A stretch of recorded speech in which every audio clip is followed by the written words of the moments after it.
ನಮಸ್ಕಾರ. ಈ power of compounding ಬಗ್ಗೆ ನೀವೆಲ್ಲ ಕೇಳಿರ್ತೀರ. ಸೋಷಿಯಲ್ ಮೀಡಿಯಾದಲ್ಲಿ ಈ ಇನ್ವೆಸ್ಟ್ಮೆಂಟು ಮತ್ತು ಫೈನಾನ್ಸ್ ವಿಡಿಯೋ ನೋಡಿದ್ರೆ ಎಲ್ಲದರಲ್ಲೂ ಇದರದ್ದೇ ಹಾವಳಿ. ಇದರ ಬಗ್ಗೆ ಒಂದು ಇಂಟ್ರೆಸ್ಟಿಂಗ್ ವಿಚಾರ ಹಂಚ್ಕೊಳ್ಳೋಣ ಅಂತ. ನಾನು ಚಿಕ್ಕವನಿದ್ದಾಗ ನಮ್ಮ ಅತ್ತೆ ಮಾವ ನನ್ನ ಡೈಲಿ ದೇವಸ್ಥಾನಕ್ಕೆ ಕರ್ಕೊಂಡು ಹೋಗ್ತಾಯಿದ್ರು. ಅಲ್ಲಿ ನಾನೊಂದು ಕತೆ ಕೇಳಿದೆ. ಬಟ್ ನಾನು ಚಿಕ್ಕವನಿದ್ದಾಗ ಆ ಕತೆ ಮಹತ್ವ ಅರ್ಥ ಆಗಿರಲಿಲ್ಲ. ಈ ಕೆಲವು ವರ್ಷ ಹಿಂದೆ ಈ ಸ್ಟಾಕ್ ಮಾರ್ಕೆಟ್ ಜರ್ನಿ ಶುರು ಮಾಡಿದಾಗ ಈ ಪವರ್ ಆಫ್ ಕಾಂಪೌಂಡಿಂಗ್ ಅನ್ನೋ ಕಾನ್ಸೆಪ್ಟ್ ಅರ್ಥ ಮಾಡಿಕೊಂಡೆ. ಆವಾಗ ಈ ಕತೆ ಫ್ಲ್ಯಾಶ್ ಆಗಿ ಸಿಂಕ್ ಆಯಿತು ನನಗೆ. ನಮ್ಮ ಪೂರ್ವಿಕರು ಎಷ್ಟು ಚೆನ್ನಾಗಿ ಈ ಕಾನ್ಸೆಪ್ಟ್ನ ಕತೆ ಮೂಲಕ ಎಕ್ಸ್ಪ್ಲೇನ್ ಮಾಡಿದ್ದಾರೆ ಅಂದರೆ ಆಶ್ಚರ್ಯ ಆಗುತ್ತೆ ನೋಡಿ. ಡಿಸ್ಕ್ಲೈಮರ್: ಈ ಕತೆ ಮತ್ತು ಈ ಕತೆಯ ಅಥೆಂಟಿಸಿಟಿ ಬಗ್ಗೆ ನನಗೂ ಕೂಡ ಅಷ್ಟೊಂದು ಕನ್ಫರ್ಮೇಷನ್ ಇಲ್ಲ, ಹಾಗಾಗಿ ಕತೆ ಥರ ಮಾತ್ರ ಟ್ರೀಟ್ ಮಾಡಿ. ಸರಿ, ಕತೆ ಈಗ ಈ ಥರ ಶುರುವಾಗುತ್ತೆ. ಸುಮಾರು ವರ್ಷ ಹಿಂದೆ ಅಷ್ಟಾವಕ್ರ ಅಂತ ಒಬ್ಬರು ಮುನಿಗಳಿರ್ತಾರೆ. ಅವರು ತುಂಬ ಮೇಧಾವಿಗಳು ಮತ್ತು ಬುದ್ಧಿವಂತರು ಕೂಡ ಆಗಿರ್ತಾರೆ. ಇವರಿಗೆ ಈ ದೊಡ್ಡ ದೊಡ್ಡ ರಾಜರ ಆಸ್ಥಾನಕ್ಕೆ ಹೋಗಿ ಅಲ್ಲಿನ ವಿದ್ವಾಂಸರಿಗೆ ಚಾಲೆಂಜ್ ಮಾಡೋದು ಒಂದು ಅಭ್ಯಾಸ ಇರುತ್ತೆ. ಸೊ ಹೀಗೆ ಒಂದು ದಿನ ಈ ಜನಕರಾಜನ ಆಸ್ಥಾನಕ್ಕೆ ಬರ್ತಾರೆ. ಬಂದು ರಾಜನ ಹತ್ರ ಹೇಳ್ತಾರೆ, ಹೇ ರಾಜ, ನಿನ್ನ ಆಸ್ಥಾನದ ವಿದ್ವಾಂಸರು ಮತ್ತು ಪಂಡಿತರ ಬಗ್ಗೆ ತುಂಬ ಕೇಳಿದ್ದೀನಿ. ಸೊ ನನ್ನದೊಂದು ಕೋರಿಕೆ ಇದೆ, ನಡೆಸ್ಕೊಡ್ತೀಯಾ ಅಂತ. ಈ ಜನಕರಾಜರು ಕೂಡ ಪಂಡಿತರಿಗೆ ತುಂಬ ಬೆಲೆ ಕೊಡ್ತಿದ್ರಿಂದ ಸರಿ, ಏನಾಗಬೇಕು ಹೇಳಿ ಅಂತ ಕೇಳ್ತಾನೆ. ಅದಕ್ಕೆ ನಮ್ಮ ಮುನಿಗಳು ಹೇಳ್ತಾರೆ, ಹೇ ರಾಜ, ಶ್ರೇಷ್ಠ ವಿದ್ವಾಂಸರು ಮತ್ತು ಪಂಡಿತರಿರೋ ನಿನ್ನ ಆಸ್ಥಾನದಲ್ಲಿ ನನ್ನ ವಿದ್ವತ್ ಪರೀಕ್ಷೆ ಮಾಡೋ ಅವಕಾಶ ಮಾಡಿಕೊಡು ಅಂತ. ಆಮೇಲೆ ರಾಜ, ವಿದ್ವಾಂಸರು, ಮುನಿಗಳು ಎಲ್ಲ ಡಿಸ್ಕಸ್ ಮಾಡಿದ್ಮೇಲೆ ತರ್ಕಶಾಸ್ತ್ರದ ಬಗ್ಗೆ ಚಾಲೆಂಜ್ ಅಂತ ಒಪ್ಕೋತಾರೆ. ಕ್ರಮೇಣ ಕಾರ್ಯಕ್ರಮ ಮುಗಿಯುತ್ತೆ. ಮುಗಿದ ಮೇಲೆ ಎಲ್ಲರಿಗೂ ಅಷ್ಟಾವಕ್ರ ಮುನಿಗಳ ನಾಲೆಡ್ಜ್ ಮತ್ತು ಸ್ಕಿಲ್ಸ್ ನೋಡಿ ತುಂಬ ಆಶ್ಚರ್ಯ ಆಗುತ್ತೆ. ನಮ್ಮ ಈ ರಾಜನಿಗೂ ತುಂಬ ಖುಷಿಯಾಗ್ಬಿಡುತ್ತೆ. ರಾಜ ಮುನಿಗಳಿಗೆ ಹೇಳ್ತಾರೆ, ನಿಮಗೆ ಏನು ವರ ಬೇಕೋ ಕೇಳಿ, ನನಗೆ ತುಂಬ ಖುಷಿಯಾಗಿದೆ ಇವತ್ತು ಅಂತ. ಅದಕ್ಕೆ ಮುನಿಗಳು ವಿನಮ್ರವಾಗಿ ಹೇಳ್ತಾರೆ, ರಾಜ, ನಾನು ಜ್ಞಾನಾರ್ಜನೆಗೆ ಮಾತ್ರ ಬಂದಿದ್ದು, ನನಗೆ ಬೇರೆ ಏನು ಬೇಡ ಅಂತ. ಅದಕ್ಕೆ ನಮ್ಮ ರಾಜ ಸ್ವಲ್ಪ ಒತ್ತಾಯ ಮಾಡೋದಕ್ಕೆ ಟ್ರೈ ಮಾಡ್ತಾನೆ. ಪುನಃ ಮುನಿಗಳು ಬೇಡ ಅಂತಲೇ ಹೇಳ್ತಾರೆ. ಸೈಡಲ್ಲಿ ಇದನ್ನೆಲ್ಲ ಕೇಳಿಸ್ಕೊತಾ ಇದ್ದ ರಾಣಿ ಬಂದು ಮುನಿಗಳನ್ನ ಉದ್ದೇಶಿಸಿ ಹೇಳ್ತಾಳೆ, ಮುನಿಗಳೇ, ನೀವೇನು ತಗೊಳ್ಳದೆ ಆಸ್ಥಾನದಿಂದ ಹೋದರೆ ನಮ್ಮ ಆಸ್ಥಾನಕ್ಕೆ ಮತ್ತು ಚಕ್ರವರ್ತಿಗಳಿಗೆ ಅವಮಾನ ಆದಂತೆ, ಹಾಗಾಗಿ ನೀವು ಏನಾದರೂ ತಗೊಳ್ಳೇಬೇಕು ಅಂತ ಒತ್ತಾಯ ಮಾಡ್ತಾಳೆ.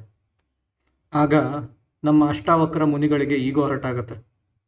ರಾಜ ಮತ್ತು ರಾಣಿಗೆ ಬುದ್ಧಿ ಕಲಿಸಬೇಕು ಅಂತ ಡಿಸೈಡ್ ಮಾಡಿಕೊಂಡು ಹೇಳ್ತಾರೆ, ಸರಿ ರಾಜ, ಹಾಗಾದರೆ ನಾನು ನಿಮ್ಮ ಆಸ್ಥಾನದಲ್ಲಿ 4 ದಿನ ಇರ್ತೀನಿ. ನನಗೆ ಗಂಟೆಗೊಂದು ತಗಡಿನ ನಾಣ್ಯ ಬೇಕು. ನನ್ನದೊಂದು ಚಿಕ್ಕ ನಿಯಮ ಇದೆ.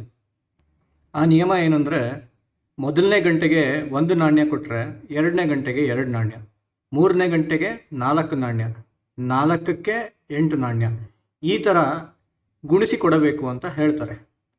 ಅದಕ್ಕೆ ರಾಜ, ತಗಡಿನ ನಾಣ್ಯ ತಾನೆ ಅಂತ ಮುಗುಳ್ನಕ್ಕು ಮಂತ್ರಿಗೆ ಅರೇಂಜ್ ಮಾಡೋಕ್ಕೆ ಹೇಳಿ ಬೇಟೆಗೆ ಹೊರಟೋಗ್ತಾನೆ. ಮಂತ್ರಿಗಳು ಕೂಡ ರಾಜನ ಆಜ್ಞೆ ಪಾಲಿಸೋಕ್ಕೆ ಶುರು ಮಾಡ್ತಾರೆ. ಅವರಿಗೆ ಮೊದಲನೇ ದಿನ ಏನೂ ತೊಂದರೆ ಆಗೋದಿಲ್ಲ, ಕಷ್ಟ ಆದರೂ ಪರವಾಗಿಲ್ಲ, ಅರೇಂಜ್ ಮಾಡ್ತಾರೆ. 2ನೇ ದಿನ ಅರ್ಧ ದಿನ ಕಳೆಯೋ ಅಷ್ಟರೊಳಗೆ ಪೂರ್ತಿ ಸಂಪತ್ತೇ ಖಾಲಿಯಾಗಿರುತ್ತೆ ಆಸ್ಥಾನದ್ದು.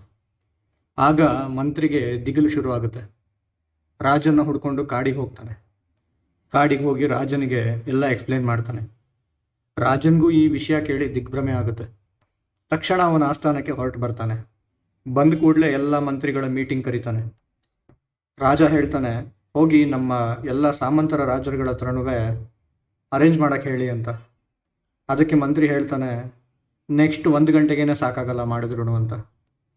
ರಾಜ ಹೇಳ್ತಾನೆ, ಹಾಗಾದರೆ ನಮ್ಮ ಇಡೀ ಸಾಮ್ರಾಜ್ಯನೇ ಮಾರ್ಬಿಡೋಣ ಅಂತ. ಅದಕ್ಕೆ ಮಂತ್ರಿ ಹೇಳ್ತಾರೆ, ಆಗ್ಬೋದು, ಬಟ್ ಅದರ ನೆಕ್ಸ್ಟ್ ಗಂಟೆಗೆ ಆಗಲ್ಲ ಅಂತ. ಆಗ ರಾಜನಿಗೆ ತನ್ನ ತಪ್ಪಿನ ಅರಿವಾಗಿ ಗರ್ವಭಂಗ ಆಗುತ್ತೆ. ಮುನಿಗಳ ಹತ್ರ ಬಂದು ರಾಜ ರಾಣಿ ಇಬ್ಬರೂ ಕ್ಷಮಾಪಣೆ ಕೇಳ್ತಾರೆ. ಸೊ ಇದು ಸ್ಟೋರಿ. ಈ ಸ್ಟೋರಿ ಸಿಂಪಲ್ ಅನ್ನಿಸ್ಬೋದು, ಬಟ್ ಇದರ ಇಂಟೆನ್ಸಿಟಿ ಅರ್ಥ ಮಾಡಿಸೋದಕ್ಕೆ ಒಂದು ಎಕ್ಸೆಲ್ ಶೀಟ್ ತೋರಿಸ್ತೀನಿ ನೋಡಿ. ಈ ಎಕ್ಸೆಲ್ ಶೀಟಲ್ಲಿ ಆ ಕಾಲದ ತಗಡಿನ ನಾಣ್ಯಕ್ಕೆ ಸಮವಾಗಿ 10 ಪೈಸಾ ಅಂತ ಇಟ್ಕೊಳ್ಳೋಣ. ಈ ಕಾಂಪೌಂಡಿಂಗ್ ಯಾವ ಥರ ವರ್ಕ್ ಆಗುತ್ತೆ ಅಂದರೆ, ಇಲ್ಲಿ ನೋಡಿ, 10 ಪೈಸಾ ಇದ್ದಿದ್ದು 20 ಪೈಸಾ ಆಗಿದೆ, 20 ಇದ್ದಿದ್ದು 40 ಆಗಿದೆ. ಹಾಗೆ 10ನೇ ಗಂಟೆಗೆ 102 ರೂಪಾಯಿ ಆಗಿದೆ. ಒಂದು ದಿನ ಅಂದರೆ 24 ಗಂಟೆಗೆ 16.25 ಲಕ್ಷ ಆಗಿದೆ. ಆಬ್ವಿಯಸ್ಲಿ ಮಂತ್ರಿಗೆ ಕಷ್ಟ ಆಗಿರಲಿಕ್ಕಿಲ್ಲ. ನೆಕ್ಸ್ಟು ಕತೆ ಪ್ರಕಾರ 2ನೇ ಅರ್ಧ ದಿನ ಆದಮೇಲೆ ಎಷ್ಟಾಗಿದೆ ನೋಡೋಣ ಬನ್ನಿ. 13ನೇ ಗಂಟೆ ಅಂತ ಇಟ್ಕೊಳ್ಳೋಣ, ಹತ್ತತ್ರ 14,000 ಕೋಟಿ ಆಗಿದೆ.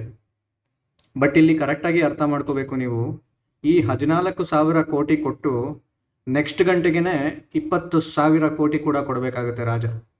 ಹೀಗೆ ಮುಂಚೆದನ್ನು ಲೆಕ್ಕ ಮಾಡಿ ನೋಡಿ, ಇದು ಎಷ್ಟು ದೊಡ್ಡ ಮೊತ್ತ ಅಂತ ಅರ್ಥ ಆಗುತ್ತೆ.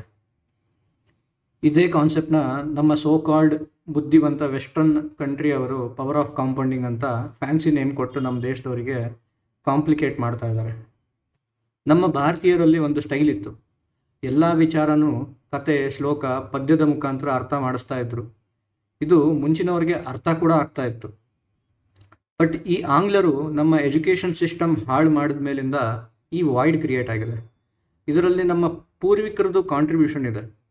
ಅವರು ಕೂಡ ಈ ಪ್ರಶ್ನೆ ಮಾಡೋದನ್ನು ಕ್ರಮೇಣ ಕಡಿಮೆ ಮಾಡ್ಕೊತ ಬಂದರು. ಈ ಕತೆ ಪುರಾಣ ಪದ್ಧತಿನ ಕೂಡ ಬಿಟ್ಕೊಂಡು ಬಂದರು. ಇವೆಲ್ಲ ಡೈರೆಕ್ಟ್ ಹಾಗೂ ಇಂಡೈರೆಕ್ಟ್ ಇಂಪ್ಯಾಕ್ಟ್ನ ನಮ್ಮ ಈಗಿನ ಸೊಸೈಟಿಗೆ ಕೊಡ್ತಾನೆ ಇದೆ. ಮತ್ತೆ ಸಿಗೋಣ.